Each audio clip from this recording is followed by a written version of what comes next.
오늘 114 말씀은 에스겔 22장에서부터 23장까지 함께하고 있습니다. 22장은 우리가 금방 읽었던 말씀대로 한다면, 물론 이제 23절부터 쭉 읽다 보면 25절에 선지자 나오죠.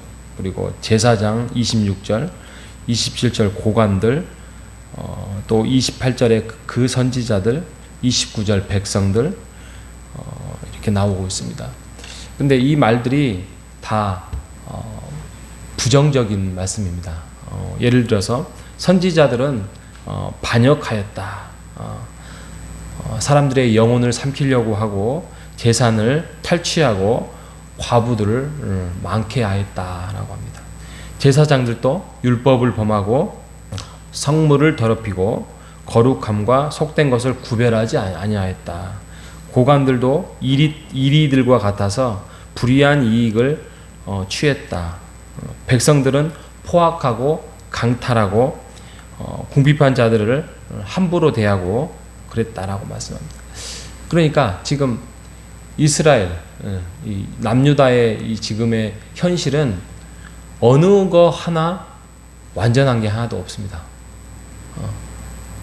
맨 위에 왕부터 고관들, 선지자들, 제사장들, 백성들, 그 모든 것들이 완전히 기준이 다 무너지고 하나님의 율법은 어디에 있지도 않고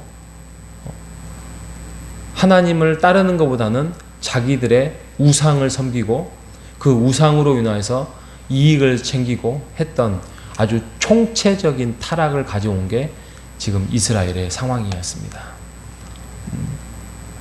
이 중에서 몇 사람이라도 의인을 찾아보려고 했지만 의인이 없는 정도로 어떻게 해서 이렇게 이스라엘이 남유다 이스라엘이 이렇게 총체적인 타락을 가져왔는가에 대해서 23장에 말씀을 합니다. 한 집안에 두 여인이 있었습니다.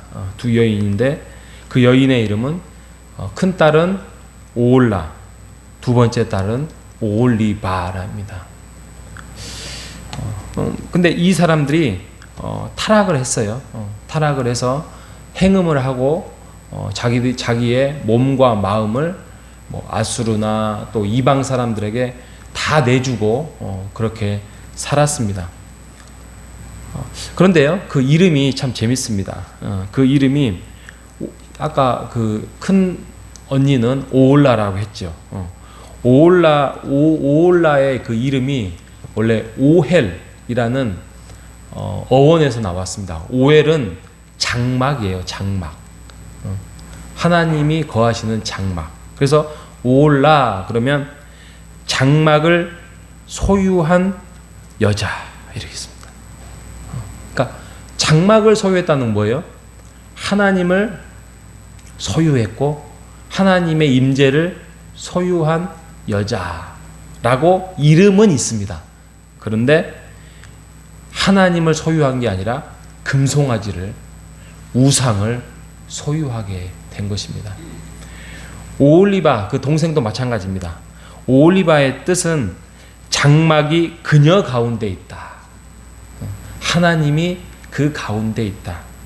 그런데 하나님은 온데간데 없고 타락과 하나님을 버림에 있는 것입니다.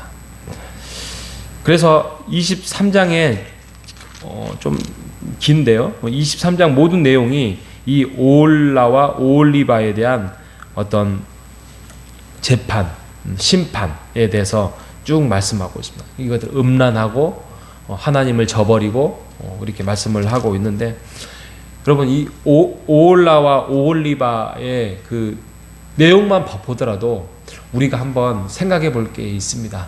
혹시 이런 이 오홀라와 오홀리바처럼 우리의 겉모습은 신앙적이지만 진정한 속은 어떤가 이겁니까? 우리의 속은 하나님의 보시기에 온전한 사람으로 서 있느냐 이거죠. 물론 사람은 죄인입니다. 사람은 연약합니다. 사람은 하나님 앞에, 말씀 앞에 서지 않으면 그냥 세상에 물 흘러가는 것처럼 흘러갈 수밖에 없습니다. 그래서 말씀을 가까이 하라고 하는데 말씀을 가까이 하기가 쉽지 않습니다. 나이가 들었던 이유든지 아니면 몸이 아프다는 이유든지 또 말씀을 읽어도 깨닫지 못한다든지 여러 가지 이유가 있겠지만 결국에는 하나님을 사모하고 하나님을 좋아하고 말씀의 소중함은 알지만 그 말씀이 내 안에 들어오지 않는다는 것입니다. 그러다 보면 이런 마음은 원하지만 우리의 연약함 때문에 그렇게 살지 못할 때가 너무나도 많지 않습니까? 여러분, 제가 오늘 제목을 딱 정하려고 하다가 제목을 한번 정해봤습니다. 예를 들면 오홀라 오홀리바, 이 오홀라는 이제 북이스라엘을 상징하고 또 오홀리바는 남유다를 상징한다라고 성경은 말하고 있는데요. 그들은 하루아침에 타락을 하지 않았습니다. 처음에는 아주 하나님을 잘 섬겼고 하나님에 대해서 의식이 있었고 생각을 가졌습니다. 그런데 결국에는 하나씩 그런 어떤 말씀이 또 하나님과의 임재가 무너지게 된 거지요. 그래서 우리가 오늘 말씀을 제목을 정한다고 한다면 저는 이렇게 정해봤습니다. 타협하면 기준이 바뀐다. 타협하면 기준이 바뀝니다. 하나님의 말씀은 타협점이 아닙니다. 타협의 기준이 아닙니다. 하나님의 말씀은 그게 정의이며 공의이며 바로 하나님 그 자체입니다. 우리가 하나님의 말씀 앞에서 타협하지 않아야 됩니다. 타협하면 기준이 바뀝니다. 근데 기준이 처음 바뀔 때는 95%는 이게 문제가 없어요.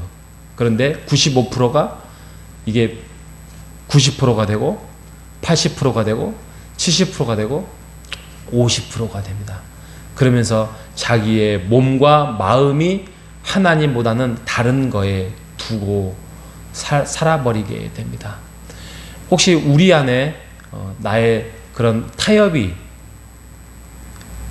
말씀과 배치되는 상황에서 무너지고 있지는 않는지 한번 곰곰이 점검해 보는 오늘 하루가 되시기를 바랍니다. 제가 아무리 비유를 하나를 생각해 보려고 했는데 생각나지가 않았어요. 여러분들이 한번 여러분의 이 말씀 내가 혹시 타협하고 있는 건 없는가? 신앙 앞에서 또 하나님 말씀 앞에서 또 하나님이 주신 그런 온전한 그런 신앙의 기준을 내가 타협과 맞바꿔 가고 있지는 않는지 한번 오늘 곰곰이 생각해 보면서 하나님 앞에 내 마음과 신앙과 온전함을 바르게 세워나가는 우리 모두가 되시기를 주님의 이름으로 축복합니다. 하나님 아버지 감사합니다. 오홀라 오홀리바의 비유처럼 사마리아와 유다의 죄악이 만천하에 알려지게 되었습니다.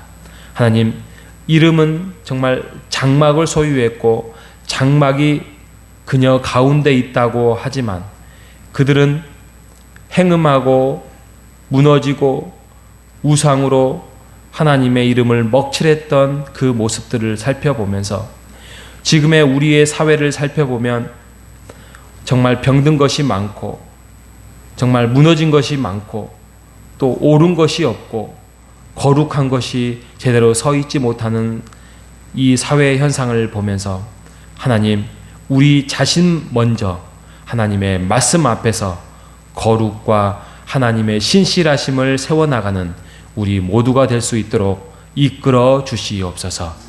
그래서 하나님의 말씀이 우리 안에 서 있고 우리 가정 안에 서 있고 우리 교회 안에 서서 선한 영향력을 사회에 미치는 우리 모두가 될 수 있도록 이끌어 주시옵소서. 살아계신 예수님의 이름으로 기도합니다. 아멘.